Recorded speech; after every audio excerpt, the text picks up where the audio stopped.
Soltis doesn't give us a break and continues the introduction with another beautiful game that he says one of the most sensational games of the last 50 years is short Timman, Tilburg 1991, feature a remarkable finish, but it was the pawn play that set the stage and teaches us the most.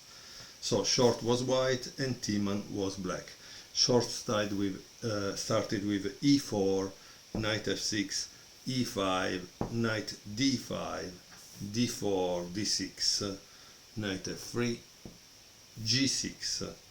So as you can see also here, obviously Soltis is not commenting on the opening because that's not the goal of the book, but this move shows you that Black tried to find a solution to developing this bishop, and he knew that he cannot develop on this diagonal because of these pawns, and so he tries to move this pawn to create this.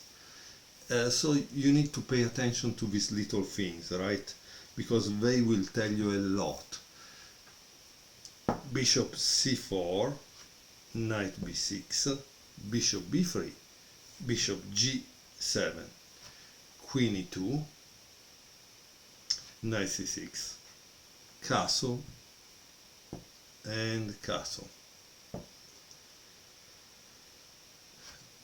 h3, e5. So here we also have something that we need to think about, right? It's why he played h3, because it doesn't want to have the knight pinned by bishop g4, but it may also tell you that he will attack on the king side. Instead, black is trying to operate on the queen side. The difference is a checkmate attack against something that gives you an advantage that you will exploit in the endgame and win the game. So try to also understand these little things.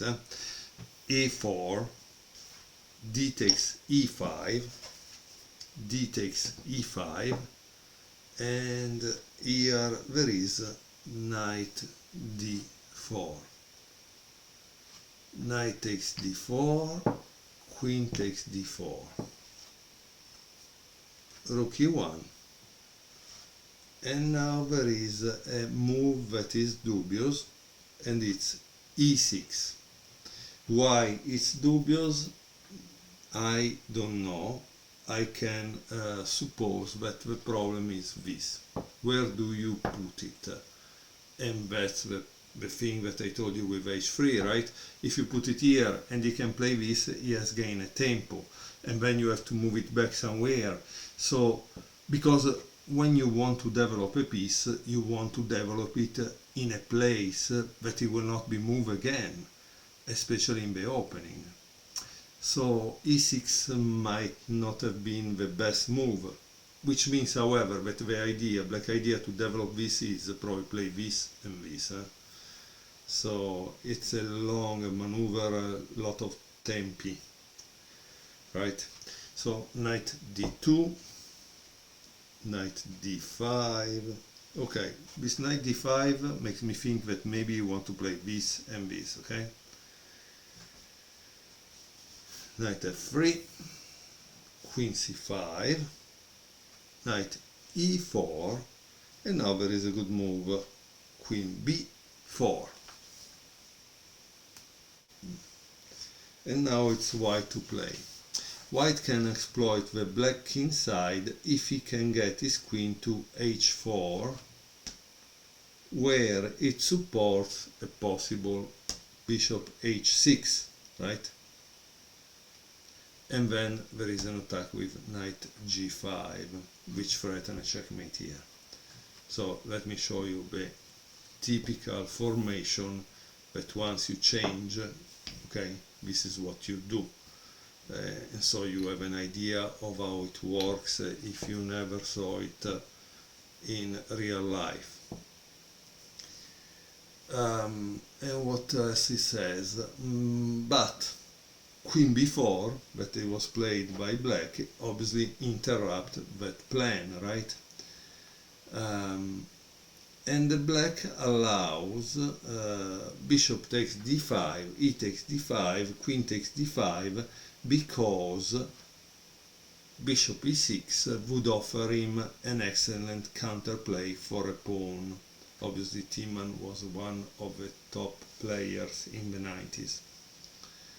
If instead he retreats to queen e2, here,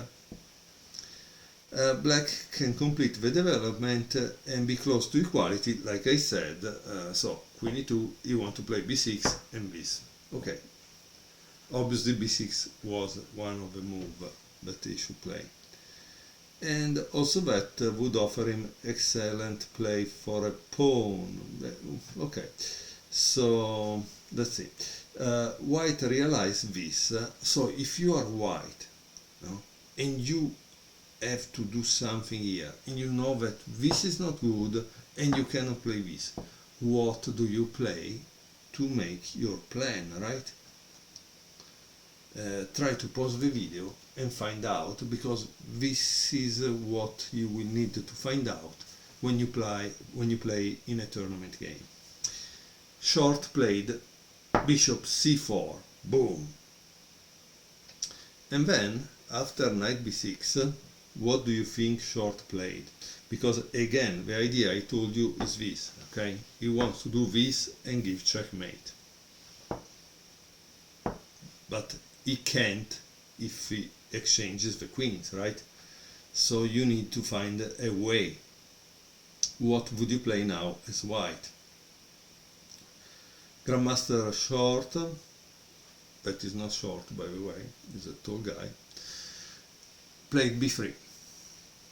The point is that after knight takes c4, b takes c4, okay, this is a very favorable pawn structure, and this is what they will not tell you in the beginning. They tell you, ooh, the double pawns are bad. And yes, they are bad. And why they are bad? Because they are all isolated, so they are bad. But, like I told you from the beginning, white has a plan. He wants to attack with a mating check. Mate attack, no, a checkmate attack. So he needs to do something. He must not care about pawns.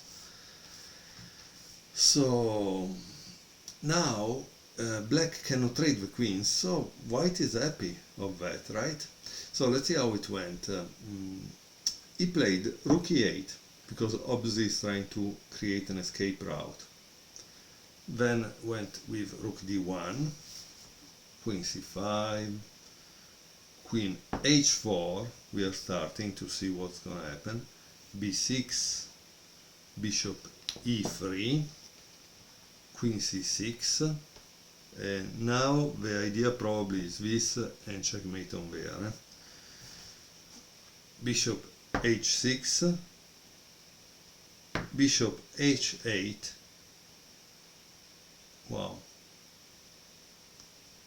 and now there is boom, rook d8, amazing move. Would you have imagined that? Bishop b7, like I told you, possible checkmate there, rook a d1, bishop g7, and now again, try to pause the video and find the next move by white, because it's very important as move. So take at least a couple of minutes to think. Maybe you don't find it, it doesn't matter, but at least you tried, okay? The next move is rook 8 d7. So this is a kind of problem, right? Because he's going to attack and give you checkmate. You say, how? Because he's going to exchange this. You take, once you take, he takes, you take, and he takes here, boom. And you find yourself that you are started to have no space, no? I think we have seen this kind of attack already in another game.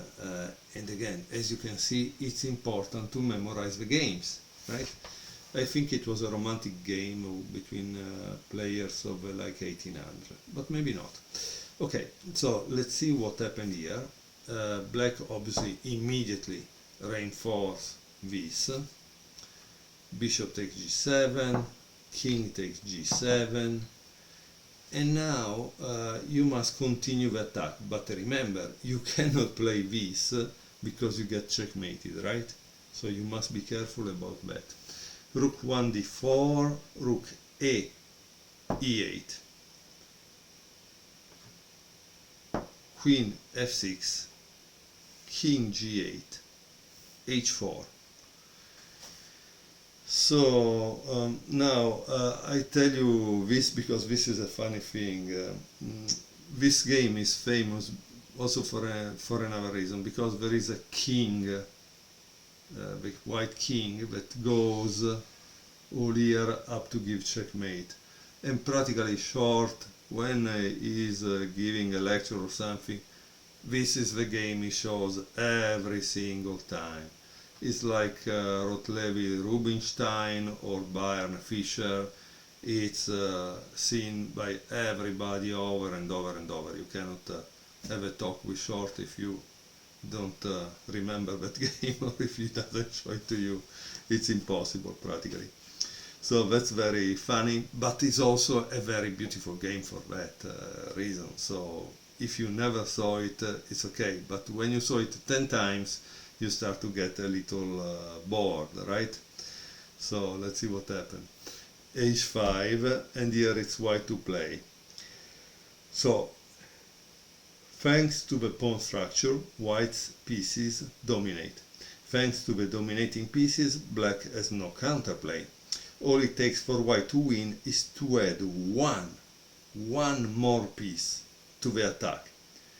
He did it with a dazzling boom, king h2, rook c8, king g3, rook c e8, king f4, bishop c8, king g5. And now I think it's clear where things are going, right? So what do you do here? You say, I play this, right? So I block the king from entering on h6, because if he enters here, checkmate, right? So I play this, haha, and I block your king, but you forgot one thing. The problem is this pawn is pinned. When a pawn is pinned, everything else is not really protected. So this would be the rest, right? And also this gives you a quick checkmate, practically, so you cannot escape that. And I hope that you can try to find it out, no? So what was the move that really made it possible was that move b2, b3, that was supporting the bishop, because you take it and everybody thought, aha, black has an advantage because look this bad pawn structure, but white had a plan to attack on the king side and was able to succeed in his attack. Like I said, many times we see this kind of games where one plays on the queen side, but the queen side is very slow, and so if you are not able to block the attack, you're going to lose. So I will try to show you some other games, each for each pawn structure, but honestly, this book is something every amateur should read, just to enjoy it, get an idea of what the pawn structure are, and then when you will see a game, you will not need always an engine to tell you which one has the advantage, because you will know that double pawns don't always mean that you are bad and the other side has the advantage, like you can say here. I hope you enjoyed this game and this video, and see you again for more.